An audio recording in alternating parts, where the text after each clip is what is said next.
Do you love your wife? Yes. Right? Prove it. Like, what's the metric? Give me the number that helps me know, right? Because when you met her, you didn't love her, right? Now you love her, right? Tell me the day the love happened. It's an impossible question, right? But it's not that it doesn't exist, it's that it's much easier to prove over time, right? So all leadership is the same thing. It's about transitions. So if you were to go to the gym, right? It's like exercise, right? If you go to the gym and you work out and you come back and you look in the mirror, you will see nothing. And if you go to the gym the next day and you come back and you look in the mirror, you will see nothing, right? So clearly there's no results, can't be measured, it must not be effective. So we quit, right? Or if you fundamentally believe that this is the right course of action and you stick with it, like in a relationship, I bought her flowers and I wished her happy birthday, and she doesn't love me. Clearly I'll give up. You know, that's not what happens. If you believe there's something there, you commit yourself to an act of service. You commit yourself to the regime, the exercise. You can screw it up. You can eat chocolate cake one day. You can skip a day or two. You know, it allows for that. But if you stick with it consistently, I'm not exactly sure what day, but I know you'll start getting into shape. I know it. And the same with the relationship. It's not about the events. It's not about intensity. It's about consistency, right? You go to the dentist twice a year, your teeth will fall out. You have to brush your teeth every day for 2 minutes. What does brushing your teeth twice a day for 2 minutes do? Nothing. Unless you do it every day, twice a day for 2 minutes. Right? It's the consistency. Going to the gym for 9 hours does not get you into shape. Working out every day for 20 minutes gets you into shape. So the problem is we treat leadership with intensity. We have a 2-day offsite, we invite a bunch of speakers, we give everybody a certificate. You're a leader, right? Those things are like going to the dentist. They're very important, they're good for reminding us or getting us back on track, learning new lessons, but it's the daily practice of all the monotonous, little, boring things like brushing your teeth that matter the most. She didn't fall in love with you because you remembered her birthday and bought her flowers on Valentine's Day. She fell in love with you because when you woke up in the morning, you said good morning to her before you checked your phone. She fell in love with you because when you went to the fridge to get yourself a drink, you got her one without even asking. She fell in love with you because when you had an amazing day at work and she came home and she had a terrible day at work, you didn't say, yeah, but let me tell you about my day. You sat and listened to her awful day and you didn't say a thing about your amazing day. This is why she fell in love with you. I can't tell you exactly what day, and it was no particular thing you did. It was the accumulation of all of those little things that she woke up one day and as if she pressed a button, she goes, I love him, right? Leadership is exactly the same. There's no event. There's no thing I can tell you you have to do that your people will trust you. It just doesn't work that way. It's an accumulation of lots and lots of little things that anyone by themselves is innocuous and useless. Literally, pointless by themselves. People will look at little things that are good leadership practices and say, that won't work. And you're absolutely right. But if you do it consistently, and you do it in combination with lots of other little things, like saying good morning to someone, that looking them in the eye. My friend George, who's a 3-star general in the Marine Corps, he says his test for leadership, and I love this, he goes, his test for a good leader is if you ask somebody how their day is going, you actually care about the answer. Right? The number of times we're walking to a meeting, we're rushing, we go, how are you? Not good, I got to get to you later, I'm late for a meeting. Right. If you ask the question, you were standing there and you were listening to the answer. It's those little innocuous things that you do over and over and over and over that people will say, I love my job. Not I like my job. I like my job means, yeah, the challenge is great, they pay me well, I like the people. I love my job means, I don't want to work anywhere else. I don't care how much somebody else is willing to pay me. I'm devoted to the people here, and I care desperately about the people here as if they were my family. In business, we have colleagues and coworkers. In the military, they have brothers and sisters. That's how they think of each other, right? If you really have a strong corporate culture, the people will think of each other like brothers and sisters. It's like a family, right? No, brothers and sisters. Deep love. Fight, but the love doesn't go away, right? Bicker, the love doesn't go away.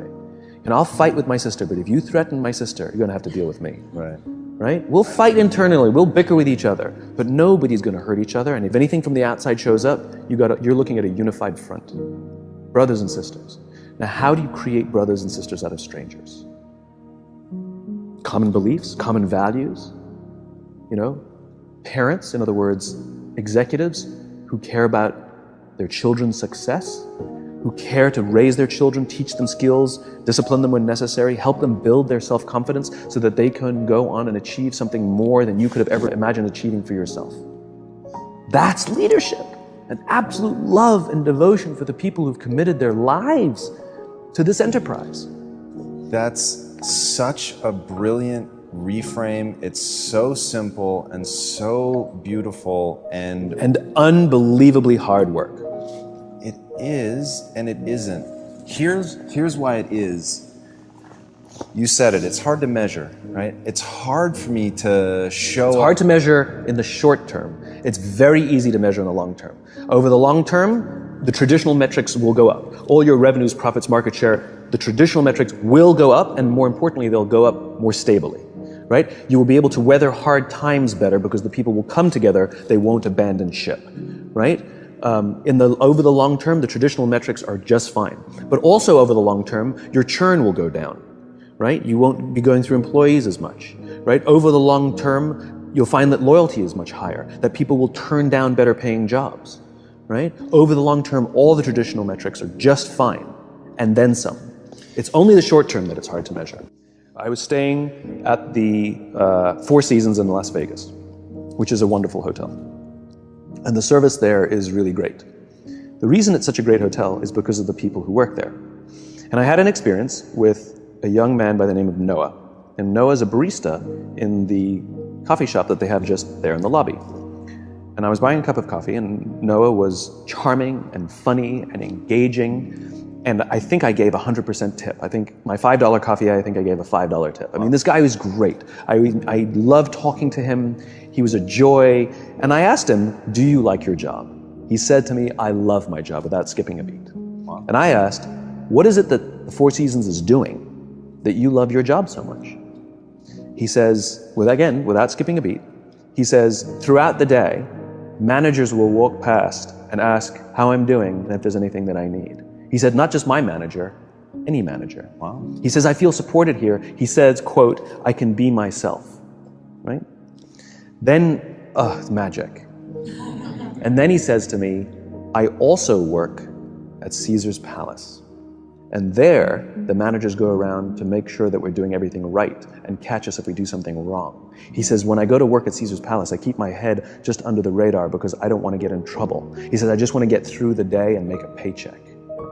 Right? Wow. Same person. Right. The experience that I have at the Four Seasons will be diametrically opposite to the experience that I have at Caesar's Palace, not because of Noah, but because of Noah's leadership. Right. And the joke is, if I were to go talk to the managers over at Caesar's Palace and say, it's you, they'll say, but you don't understand, we cannot get good work out of our people. Look, no matter how hard we try and how hard we push them, they just don't, so we either have to replace them or push them harder. No.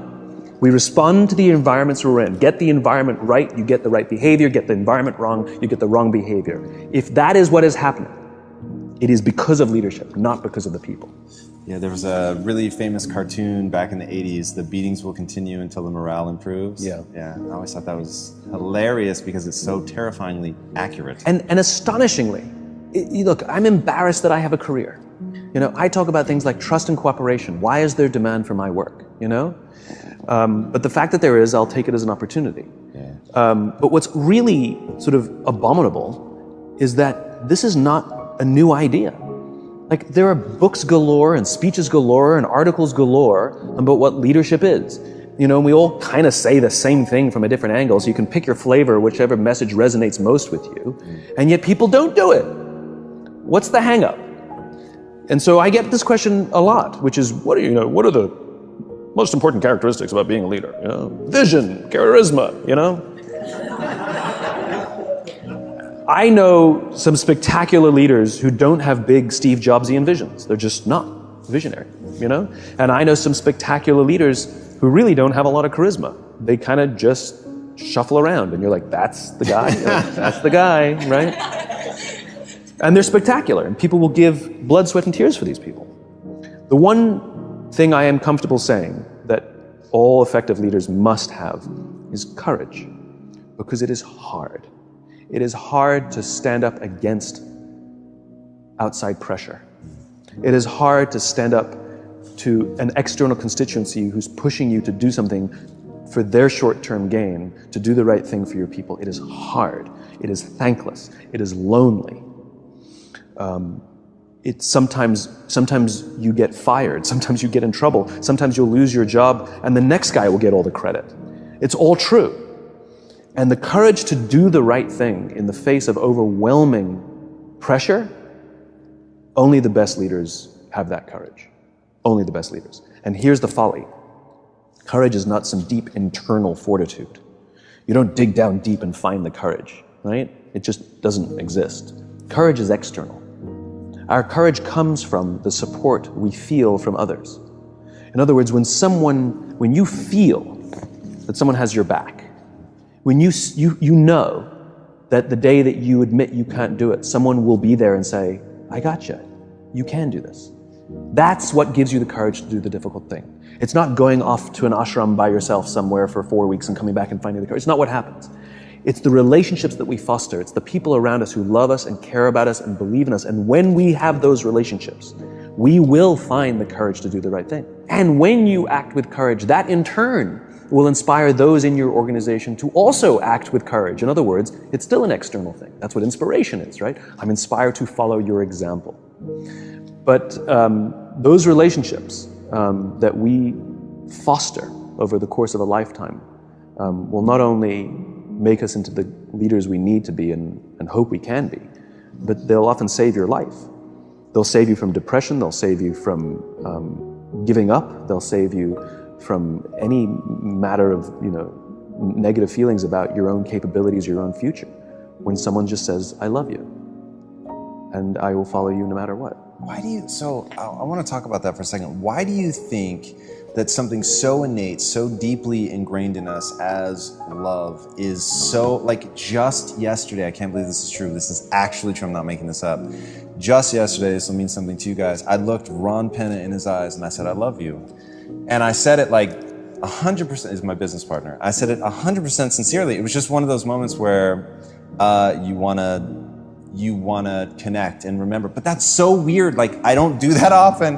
And it's so interesting that it becomes out of context, maybe is the best way to say it. Because like at home with my wife, it's so easy and I love to embody it and I love to feel it and it makes me feel awesome. But then I come into the office and there's something about the context that makes it weird.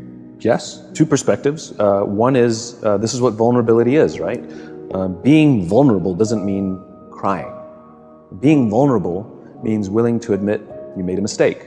Being vulnerable is the willingness to say, I need help. Being vulnerable is the willingness to express the feelings you have towards someone without fear of what other people may think of you by making that expression. And most people, especially if they don't have a trusting environment or a strong corporate culture, most people don't want to feel vulnerable. It's dangerous to feel vulnerable. If you admit you made a mistake or you don't know what you're doing, you've been promoted into a job that you have no clue or no business being in that job, lying, hiding, and faking is a much better option, right? But for the fact that it's more stressful and ultimately the results will falter, right? It's counterintuitive. But that's what a strong environment means. It means I can be vulnerable. So the fact that you can say that out loud means that there's a loving, trusting culture here that is okay with you being vulnerable. Nobody's thinking, oh my God, this company's going downhill, this guy's nuts. He's blubbering all over the place, That's not what people are thinking. I mean, some people are probably thinking of it. But generally, that's not what people are thinking. If anything, people are going, cool. And that then inspires them to feel that they can also express vulnerability, like admit a mistake, like say they screwed up, like say they need help, but say, they want to offer help to someone and not fear that either. So that's one perspective. The other reason why stuff that I talk about or that you're talking about now is so often ignored is just because it's hard to measure. How do you measure leadership? How do you measure it? That's going to be one of my questions. How do you measure trust? You know, they lack good metrics. It's very easy to measure revenues and profits and market share. So let's focus on those things, because I can like pull a lever here and see what happens over there. Right. But in terms of like trust, I'll pull a lever here and I won't see anything for 6 months.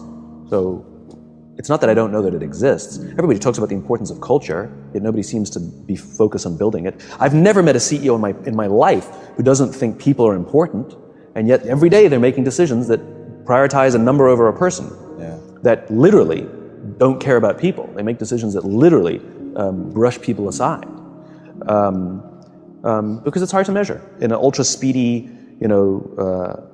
algorithmic world that we live in. What gets measured gets done.